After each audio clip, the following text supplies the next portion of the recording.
आप कभी थक जाते होंगे, आप कभी बोर हो जाते होंगे, आपका मन भी करता होगा नहीं यार ये कुछ और करें। लेकिन क्या कभी सोचा है कि हमारी माँ का भी तो शरीर होता है, उसको भी कभी थकान लगती होगी, उसको भी कभी बीमारी आती होगी, उसको भी मन करता होगा चलो आज सो जाए। लेकिन वो हर पल कितनी बीमार क्यों न हो, बच्चे का स्कूल से आने का समय होगा तो हंसते हुए चेहरे के साथ दरवाजे पर खड़ी रहती है।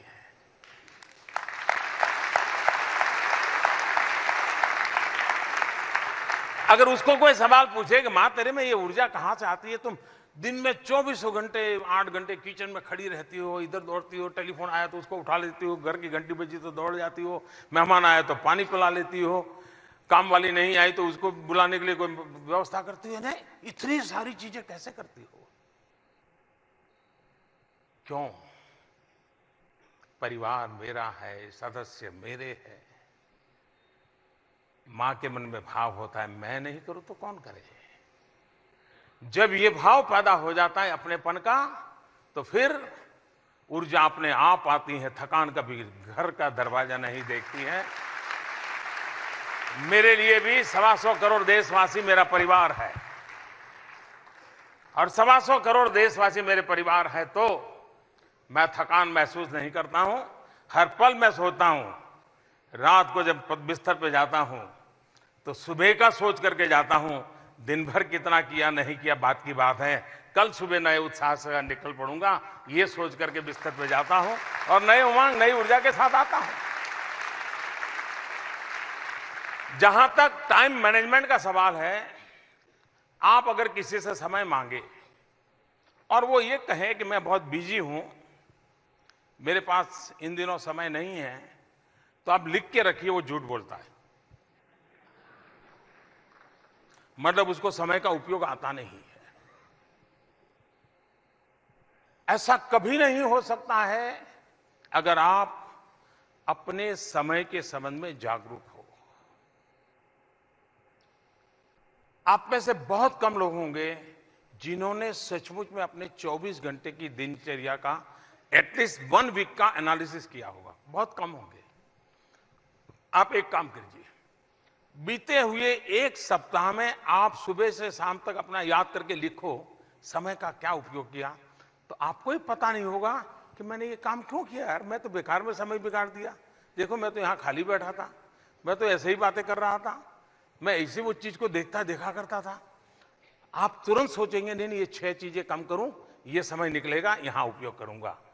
टाइम मैनेजमेंट ये हमारे अपने हाथ की बात होती है, हम इसको बड़ी आसानी से कर सकते हैं। और इसके लिए कोई बड़े MBA, बहुत बड़ी कोई ऑक्सफोर्ड की किताब पढ़ना कोई जरूरी नहीं चाहिए। आप सिंपली अपने यहां घर काम के लिए आने वाली महिला को जरा ऑब्जर्व कीजिए। इन दिनों एक ही परिवार में घर काम करने वाली जो लोग होते हैं बहुत कम होते हैं। वे 10-12 घरों में काम लेते हैं और उनको पता होता है कि इनके घर में 7 बजे बर्तन साफ करता है, उनके घर में 9 बजे बर्तन साफ करना होता है, उनके घर में 11 बजे कपड़े धोने होते हैं, उनके घर में 12 बजे किचन में जाना। आप देखेंगे साइकिल होगी, स्कूटी होगी, ट्रैफिक का सारा हिसाब किताब होगा, लेकिन बिल्कुल टाइम मैनेजमेंट उनका परफेक्ट होगा। वो 3-4 बजे तक जितने परिवारों में सेवा करती हैं या करता है, वो बिल्कुल परफेक्ट टाइम मैनेजमेंट से करते हैं कि नहीं करते हैं। हमने ऑब्जर्व नहीं किया उसको। यानी जिसने स्कूल देखी नहीं है, क्लास देखा नहीं है, लेकिन उसको भी समझ है कि मेरे समय को मैं ऐसे बांटूं। और आपने देखा होगा किसी घर में अगर नहाने में देर हुई है, कपड़े धोने बाकी हैं, तो वो कह देती है कि ठीक है रखे रखो, कल साथ में धोऊंगी, आज नहीं धोऊंगी, मेरा समय तय है। होता है कि नहीं होता ऐसा? आपने ऑब्जर्व ही नहीं किया है। यही गड़बड़ है।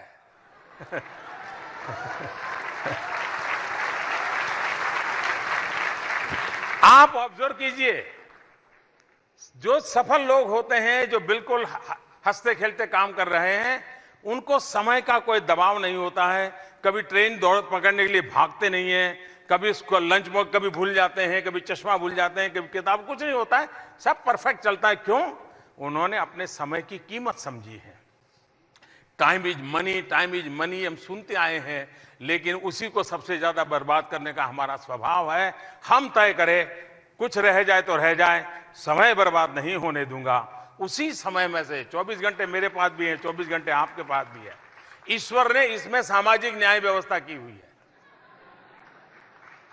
अमीर से अमीर को भी 24 घंटे हैं, गरीब से गरीब को भी 24 घंटे है, और इसलिए उसका सर्वाधिक अच्छा उपयोग करने की आदत आसानी से बनाई जा सकती है।